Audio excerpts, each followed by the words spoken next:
బాహుబలి పాత్ర ప్రభాస్ కోసమే తయారు చేసిందని రాజమౌళి ఇంతకు ముందే చెప్పాడు. మిగతా పాత్రల్ని ముందు రాశాక అందుకు తగిన నటులను ఎంచుకుంటే బాహుబలి పాత్ర ఒక్కదాన్నే ప్రభాస్ను దృష్టిలో ఉంచుకొని తీర్చిదిద్దామని రాజమౌళి వెల్లడించాడు. అయితే ఓ నేషనల్ డైలీ మాత్రం బాహుబలి పాత్రకు ముందు బాలీవుడ్ హీరో హృతిక్ రోషన్ ను సంప్రదించారని, అతను కాదన్నాకే ప్రభాస్ను అడిగారని ఒక కథనం ప్రచురించింది.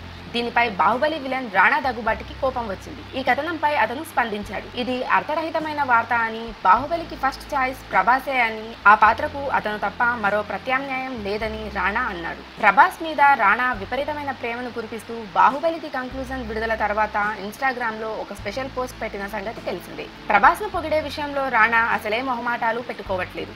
ఈ నేపథ్యంలోనే బాహుబలిగా హృతిక్ అనే వార్తపై వెంటనే రెస్పాండ్ అయ్యాడు. బాహుబలి శ్రీకారం చుట్టుకున్నది తెలుగులో.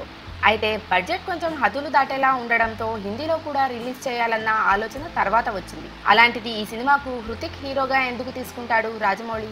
ఇది అచ్చంగా గాలి వార్త అనడంలో సందేహమే లేదు.